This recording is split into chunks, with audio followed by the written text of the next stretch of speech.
Next इस chapter में हम लोग बात करेंगे एटलस के बारे में। एटलस क्या होता है? बेसिकली एटलस एक बुक होता है जिसमें बहुत सारे मैप आपके पास होते हैं, यानी कि एक ऐसा बुक जिसमें बहुत सारे मैप होते हैं, उसी बुक को हम लोग क्या कह देते हैं? एटलस कह देते हैं, ठीक है ना। तो it is a group of maps. Basically Atlas क्या होता है? ग्रुप ऑफ मैप्स होते हैं, बहुत सारे इसमें मैप होते हैं।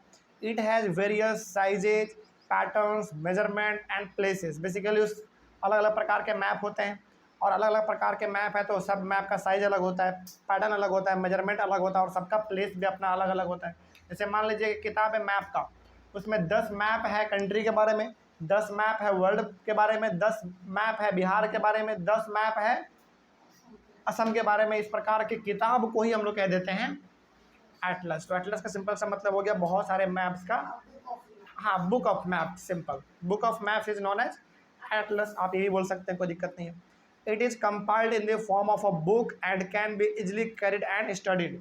तो जो एटलस है बेसिकली इसमें बहुत सारे मैप होते हैं और ये एक तरीके का बुक होता है, यानी कि बुक की तरह इसमें बहुत सारे पेज कंपाइल किए रहते हैं, सिले हुए रहते हैं, इसीलिए हम लोग इसको एटलस बोल देते हैं। तो एटलस बेसिकली क्या है?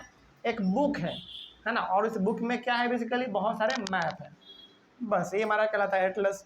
अगला है स्केच। स्केच क्या होता है? देखो, a sketch is a drawing mainly based on memory and spot observation।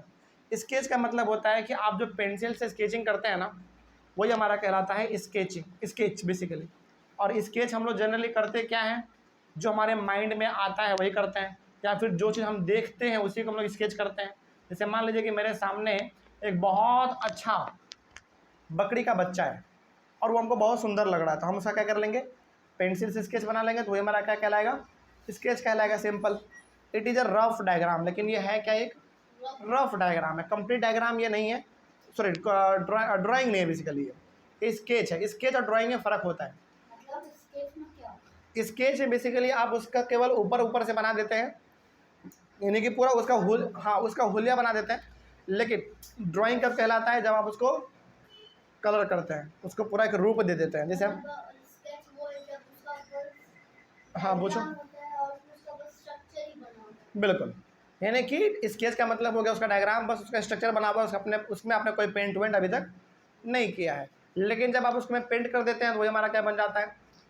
Drawing बन जाता है। सिंपल। जैसे मान लो कि तुमने क्या किया, मेरा पूरा फोटो बना लिया, पूरा मेरा मतलब आउटर जो लाइन था वो आपने पूरा बना लिया पेंसिल से, वो क्या कहलाएगा? स्केच कहलाएगा। लेकिन जब आपने मतलब मेरा जो ड्राइंग आपने बनाया, उस ड्राइंग में जब आप कलर भर देते हैं तो वो आपका ड्राइंग कहलाता है। सिंपल है।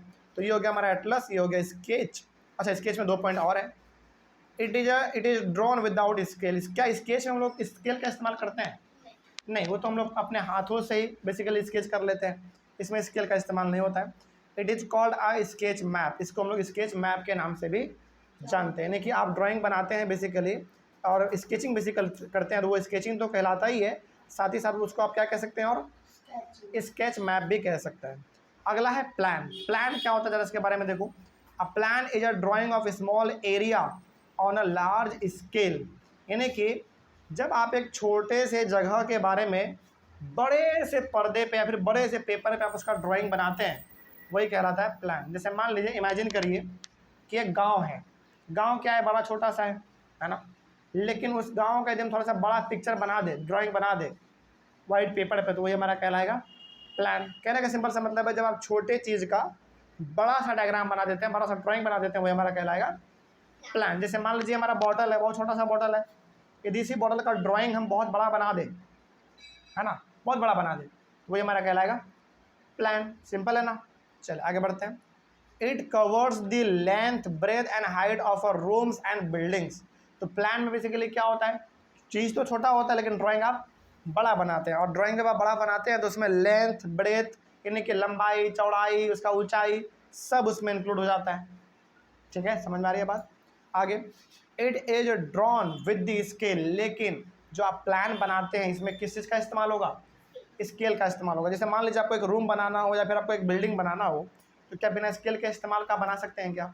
नहीं, स्केल का जरूरत तो पड़ता ही है। तो ये हो गया हमारा बेसिकली प्लान खत्म, और इसी के साथ हमारा ये पूरा का पूरा चैप्टर भी खत्म होता है। कोई डाउट नहीं ना इसमें आप लोगों को? चलो, ऑनलाइन वाले बच्चे, ये चैप्टर हमारा यहीं पे खत्म होता है। और इस चैप्टर के किसी भी टॉपिक में कहीं पर कोई डाउट रहा होगा तो आप लोग कमेंट कीजिएगा। हम लोग मिलेंगे अपने अगले क्लास में एक नए चैप्टर के साथ और एक नई शुरुआत के साथ। तब तक के लिए thank you very much and have a nice day.